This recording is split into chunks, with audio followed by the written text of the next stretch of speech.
Bonjour et bienvenue à vous dans cette nouvelle vidéo. C'est l'IAM Urbex. Je pense que ce style de bâtiment peut vous rappeler quelque chose. Aujourd'hui, nous allons visiter la maison d'accueil spécialisée du groupe psychiatrique abandonné.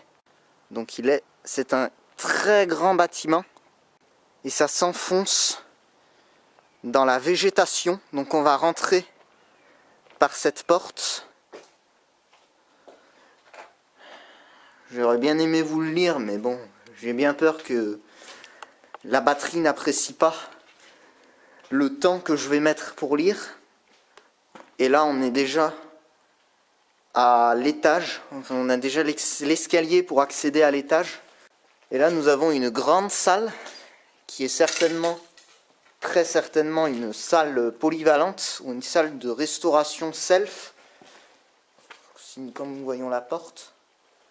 C'est marrant de voir que dans ce lieu, il y a bien plus de tags que dans le précédent. Nous reconnaissons les tags avec les numéros dessus. Et là, nous sommes dans les douches, avec les éviers, les porte-savons, assez récents d'ailleurs, et le présentoir à serviettes, très récent là aussi, avec des petits interrupteurs, plutôt anciens là par contre.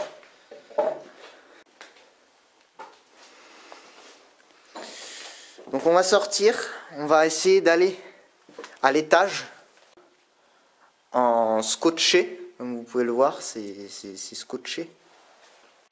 Si quelqu'un se reconnaît, intéressant, marquer son Snap ou son Insta dans un bâtiment abandonné. Donc là, on rentre dans un couloir où on voit qu'il y avait besoin d'un digicode pour rentrer. Là, une pièce rose, avec, toujours aussi vide, avec un petit tag de rose. On dirait vraiment un truc... Ah oui, c'est collé en fait. Vous voyez, ça se décolle un peu, mais c'est collé. Là, on voit l'autre bout de la tige. Une autre pièce, juste ici. Je vais faire comme la précédente vidéo, c'est-à-dire que je vais essayer de vous montrer un maximum du bâtiment.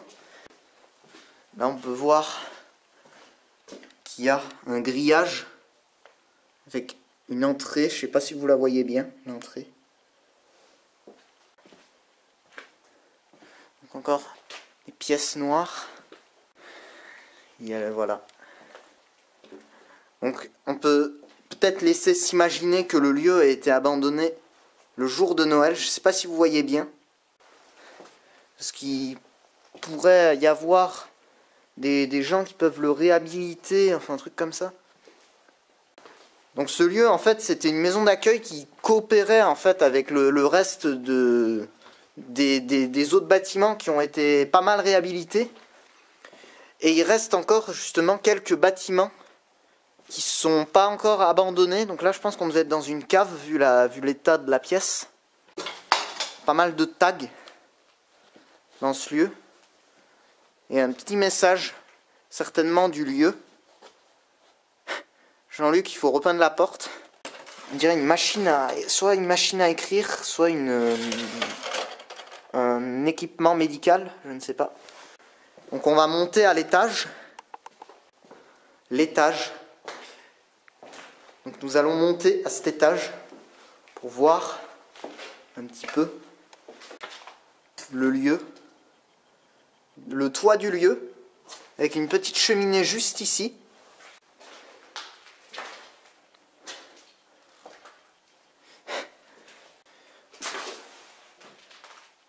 Pas mal de débris dans les douches.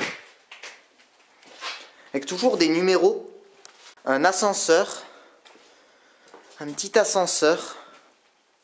Très dégradé lui aussi, donc je vais pas m'amuser à rentrer dedans. Je vais zoomer.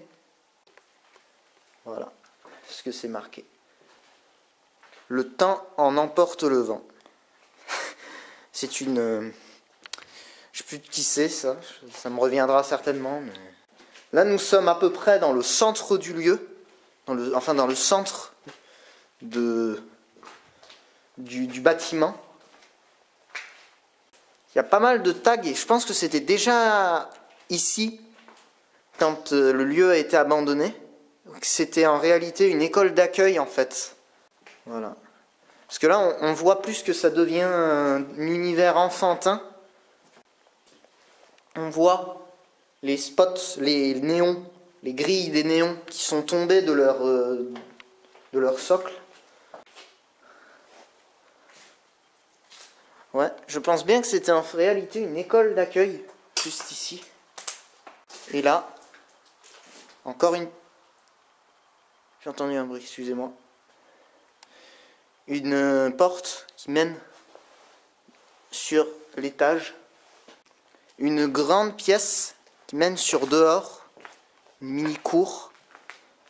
Donc je pense vraiment que ce lieu a été abandonné le jour de Noël, parce que regardez, il y a encore des cadeaux, des petits cadeaux et tout, des sapins de Noël, des pièces vides, des douches, encore une pièce avec une vue sur ailleurs.